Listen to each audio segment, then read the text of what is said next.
Broadcasting from the business capital of the world, this is the Podcast Business News Network. Look who I found.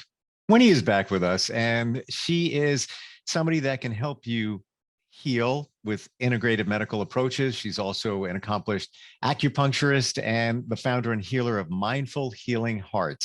And Winnie, great to see you again. How you doing? Thank you for having me, Steve. Always a pleasure. Yeah, so today we're going to talk about conflict. Even just saying that word kind of it just raises like your blood pressure or your red light in your head, like, conflict. I don't want to deal with conflict, but we have to, whether it's between other people or conflict internally with ourselves, right? Yeah, I think the first episode, we talk about conflict between Russia and Ukraine, and mass shooting. And a lot of the times we feel like this powerless victim of our external environment. And as it turns out, each of us get to take responsibility of our internal conflict, because if we turn the internal conflicts into harmony, that is what we vibrate out into the world. And so the amount of harmony we have inside our body manifests the reality that we live in. So we all get to take responsibility in looking at the internal conflicts and finding internal harmony, and then radiating that beautiful energy out into the world. So if I'm hearing you correctly, if you have internal conflict, let's say you can't decide between this and this, doesn't really matter. We won't get into what this and this is. It's just a conflict internally. You're going to vibrate potentially negative feelings out because you're conflicted, and people are going to pick up on that. Precisely. Yeah. So how do we resolve the two different types of conflict, externally and internally? So the first thing is to recognize, it's like there's a father, a mother, a brother, a sister, a baby, all of that inside of me,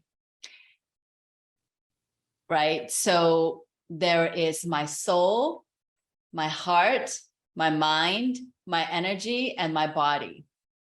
So how that looks like is, for example, the 42-year-old Winnie knows that I need time for myself. So the 42-year-old Winnie says, I want to go to yoga and move my body and, have me time. Then the mother in me might say, oh, well, I really want to feed my kids a delicious and nutritious meal. And the 42-year-old me wants to go grocery shopping and serve my family a feast. And then the nerd in me loves taking classes. I'm always looking for more medicine classes, healing classes to take. Literally, I feel like 7 days a week. I love taking classes. We'll be like, well, I really want to spend time with my teacher and bathing in all of his vibes or his healing methods. And then there's a part of me that's like, oh, but you know what? What I really want to do is lie on the couch and watch Netflix. That's that show that's so funny that I just want to lie on the couch and watch the show. And maybe there's a part of me that wants to go to the beach or hike in nature. And so sometimes I feel really conflicted. It's like, oh my God, I have 1 hour until my next appointment. Am I going to go to yoga? And I'm going to go grocery shopping? Am I going to watch Netflix? There's so many possibilities. And not enough time. Right? So, and, okay, so there's the time, right? And then there's a part of me that's like, oh, I see a chocolate brownie and it's fresh out of the oven and it smells so fragrant. And I just want to eat that brownie. And then there's a part of me that's like, oh, but that's like sugar and you don't need it. Right. And then, for example, it's that all day long, it's like there's my heart wants something, my brain wants something, the 42-year-old person who is mature, responsible wants something, and then the inner girl, the little Winnie, wants something else. So the old me used to enter power struggle, right? So that's like, well, I'm the mom, I know better, so you shut up, you listen to me. Right? So it's like, working out is good for you, you go work out. Eating brownie is bad for you, don't eat sugar. And then that little child in me is like, whoa, but I really want that brownie. And I really just want to relax and do nothing. And you keep making me do this and do that. And so how often do we enter power struggle within the parent and the child inside of us? How do you resolve those challenges? Because we all have them. There's always that, this or that, how to make a decision. And sometimes I go with my gut, but then sometimes, be honest, I don't wanna. Like, I just want to make it easy. And it's like you just said, even though internally maybe your gut is saying you really should be doing this, and it's probably right. It's probably right. Then the other half of you is saying, why do I always have to listen to that? I just want to do what I want to do. And why can't I just do whatever I want to do? How do you internally make those decisions, Winnie? What I realize is that at the end of the day, all the parts of me, the soul, the heart, the mind, the energy, and the body, they all want the same thing. They all want to be loved. They all want to feel connected. They all want oneness. They all want alignment, harmony. They all want to listen to each other and meet each other's needs. So instead of pulling rank and saying, well, I'm the boss, so you have to listen to me, it's imagining that all the parts of me is showing up at this conference table, and all of us gets an equal say, right? That little girl in me, you know what, if she's hungry or tired or frustrated, I'm not going to make her do something just because it's the right thing to do. Because connection and kindness is more important than righteousness, right? Doing what is right. Well, first of all, when we say something is right, immediately we're in duality, something is wrong. So when we say do the right thing, if I don't do the right thing, I feel guilty. It makes me feel bad, right? So for example, if I think that working out is good for me, and then if I don't go work out, I can't really relax because I feel guilty for sitting at the couch. I feel guilty for eating the brownie, right? So the first thing to do is to let go of that righteousness and say, the first thing is to have connection, because if I have no connection, I have nothing. So, I am the mother of 2 teenage daughters, and this is so great because I feel like they are my spiritual teachers. If I tell my daughters, you got to do this, you got to do this, you got to do this, you got to do this, they're not going to listen to me, right? So first, we work on the connection. Maybe that looks like eating together. Maybe that looks like eating chocolate brownie together. Maybe that looks like sitting on the couch and watching Netflix together. The idea is, if there's no connection, forget about even expressing your perspective, because the perspective could be divisive. When you say connection, do you also mean connecting with yourself?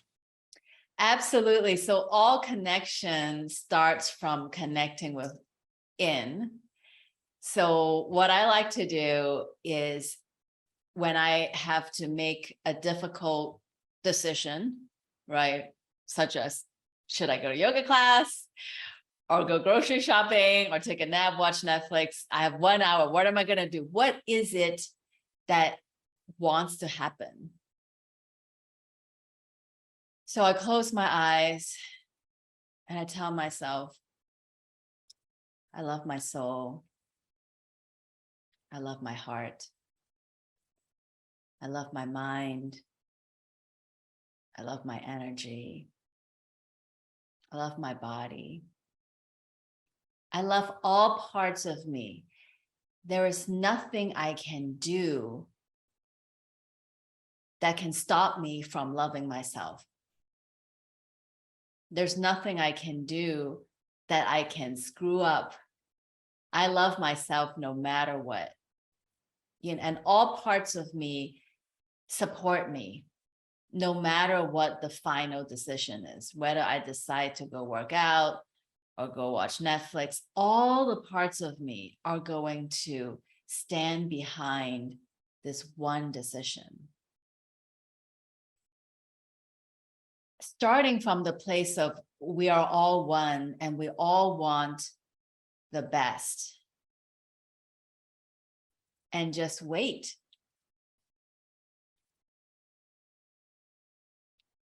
So in Taoist, there is a phrase called, the master does nothing, yet nothing is left undone. Whoa, I mean, let's say that again, right? The master does nothing, yet nothing is left undone. Wouldn't you like to walk around and just float effortlessly and magically the dishes get done, the laundry gets done, the grocery shopping and cooking gets done, the yoga gets done, the parenting, your job, everything? It's just like you're so going with the flow and everything just fits perfectly. There's no force, no effort. And so that is what I'm trying to cultivate right now. Good luck with that.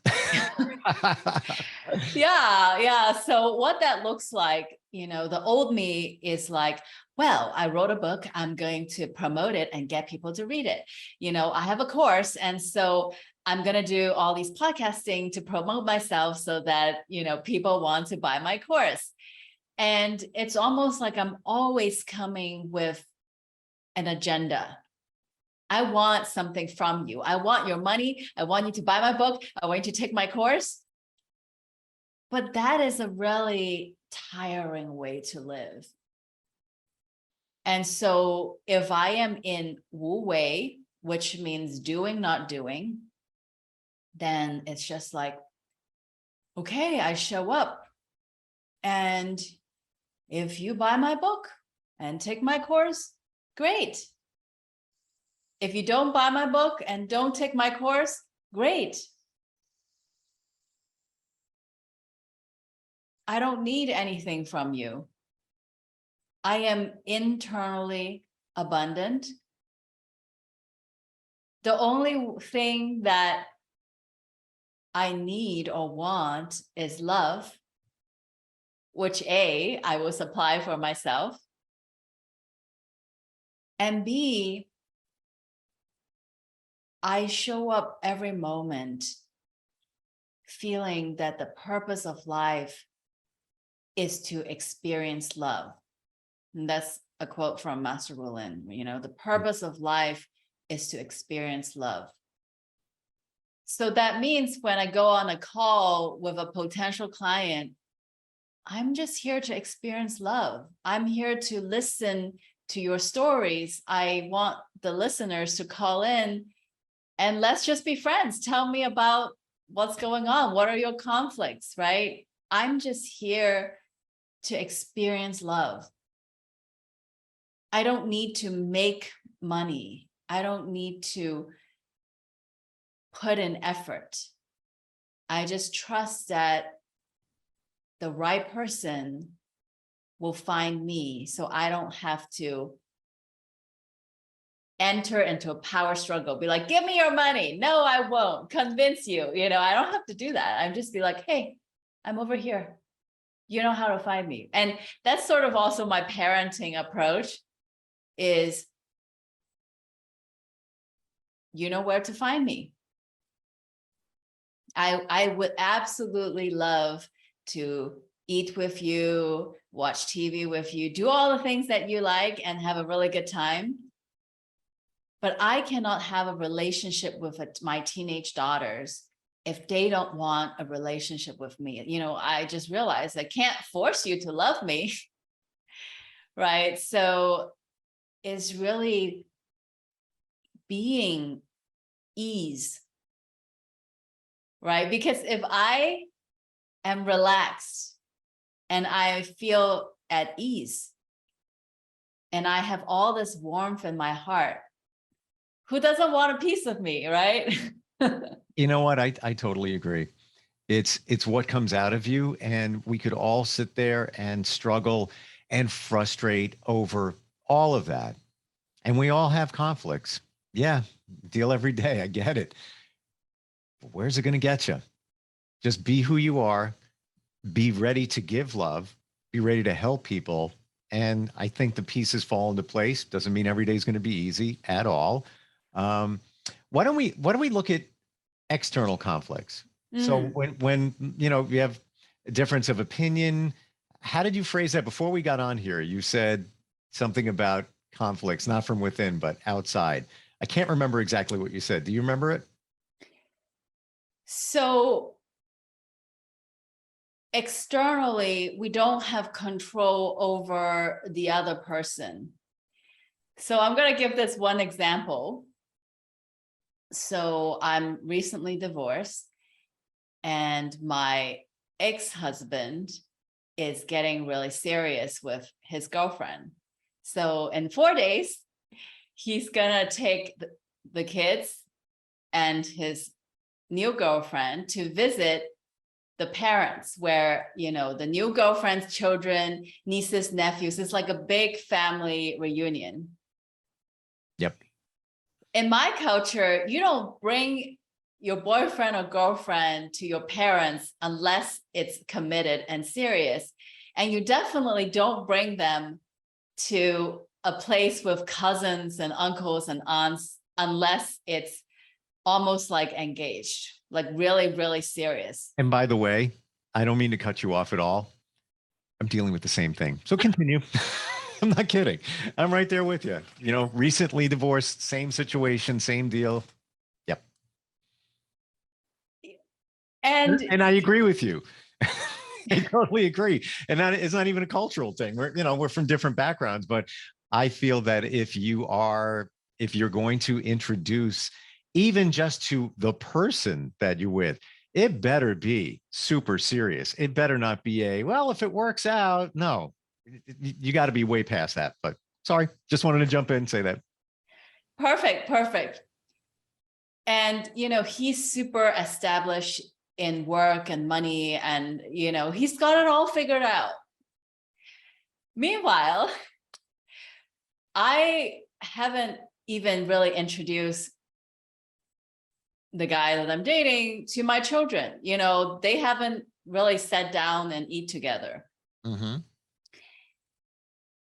And also in my work, I'm always evolving, changing.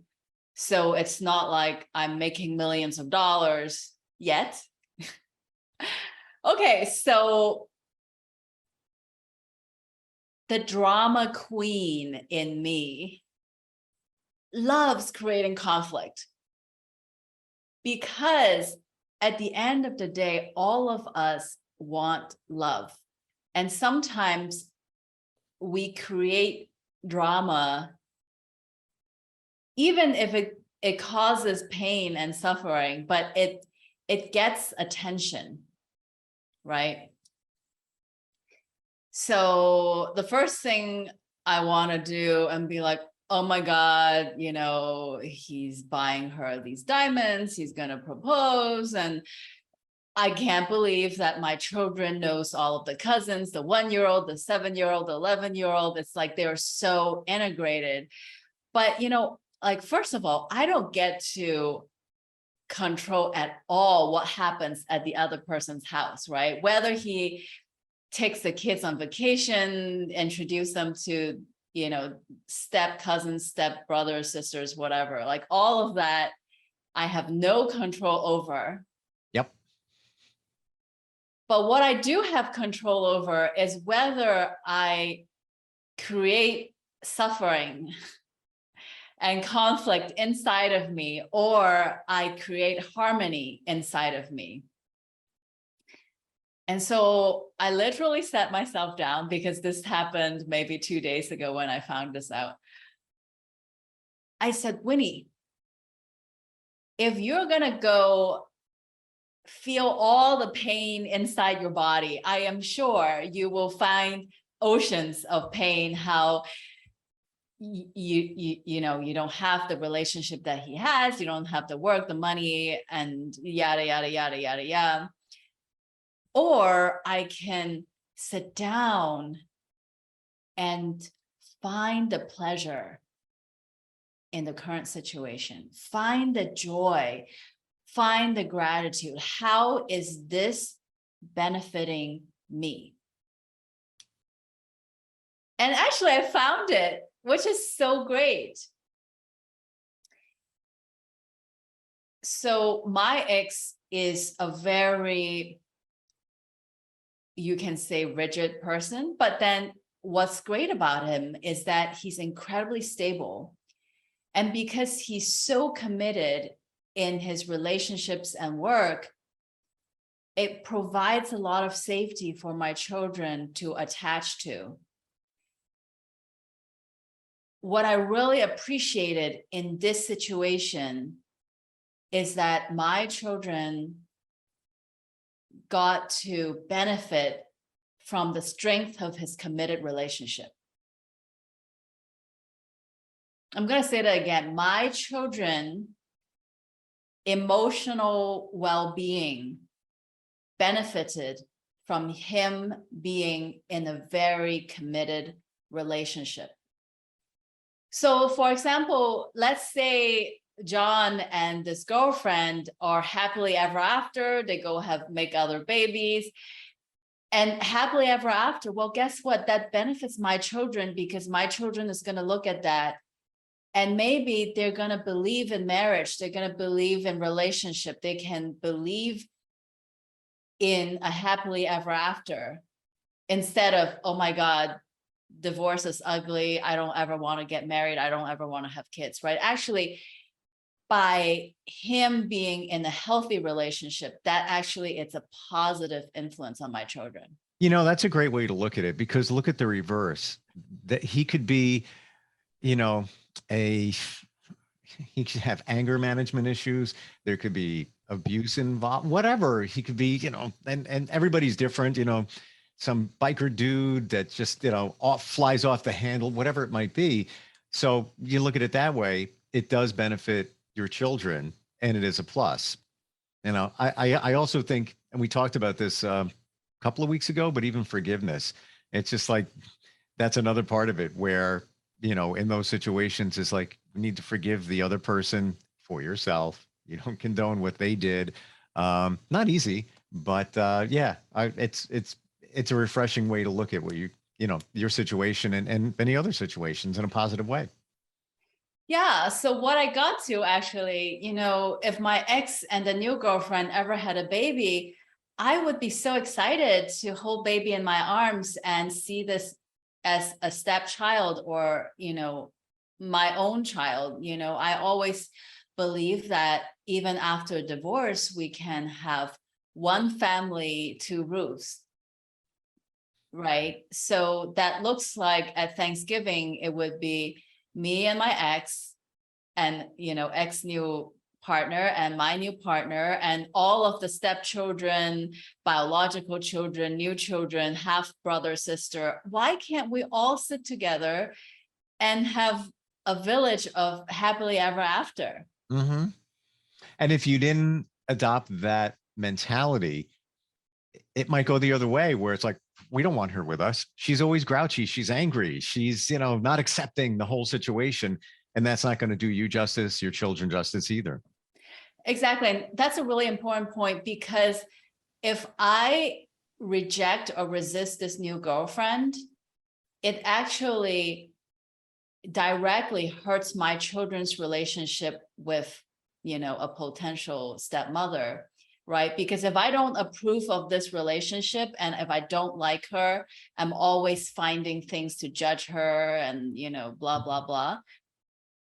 Then my daughters would get potentially defensive. Oh, you're causing my mother so much pain. And so I don't really want a relationship with this woman who gives my mom pain. Right. But if I look at this relationship as beneficial to my children, now my children can benefit from this new girlfriend. So for example, let's say she's really good at cooking or she's really good at tennis. Then it's like my daughters get to benefit from having a biological mother and a stepmother who really, really loves them. And, one mother who's really good at healing and meditating and yoga, and one mother who's good at cooking and, tennis, right? So I always say, the more people that can love my children, the better.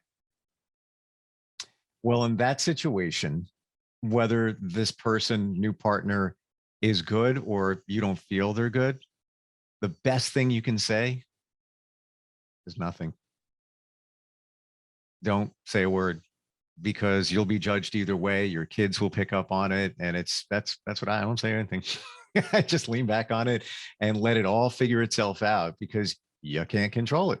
Nothing you can do about it. It's that situation, and that's that. So it's almost better to remain silent. Not always easy. Can't tell you how many texts I've wrote and then erased them before I sent them.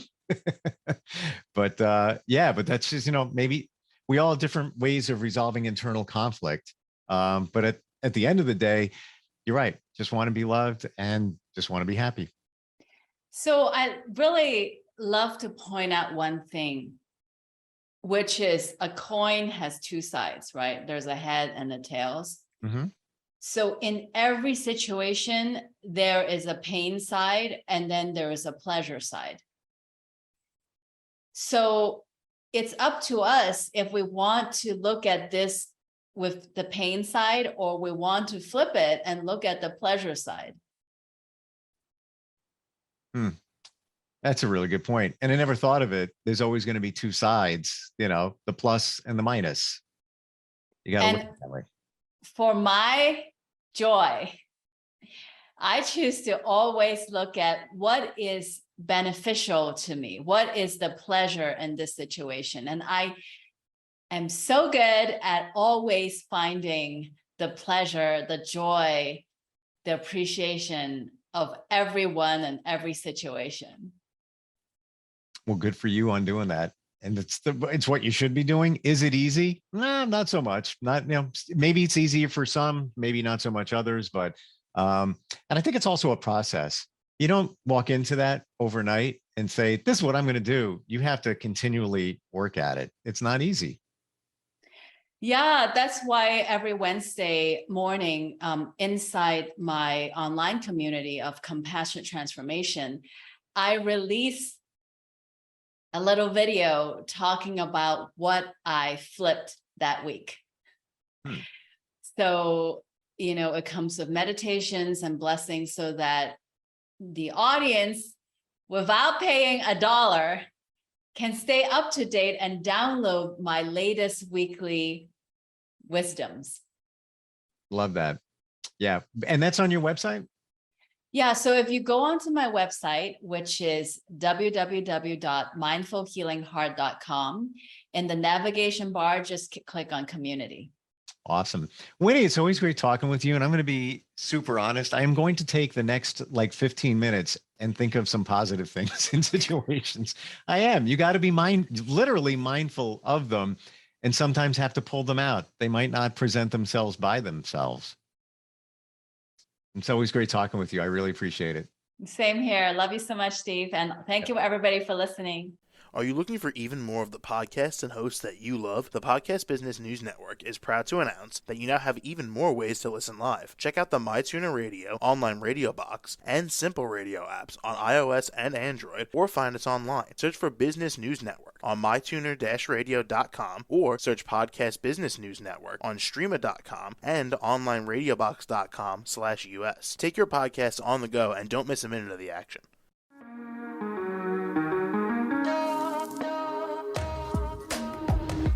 Broadcasting from the business capital of the world, this is the Podcast Business News Network. For nearly 2,000 severely injured veterans, everyday life has become filled with barriers. Day-to-day simple tasks can become pretty daunting. I have to carry my chair up 2 flights of steps or have somebody do it for me. What scares me the most is just the falling. When I'm struggling with my house, I think, to have that one great barrier just knocked down, it's crucial. Home for Our Troops is a wonderful nonprofit that builds a mortgage-free, fully adaptive, handicap-accessible house. And there's no catch. It'll be our very first home that we've ever owned. This is a game changer. This is where your life begins again. We need you to join us in completing this important mission. Please visit hfotusa.org and help build homes and rebuild lives. Because of you, everything's going to be okay.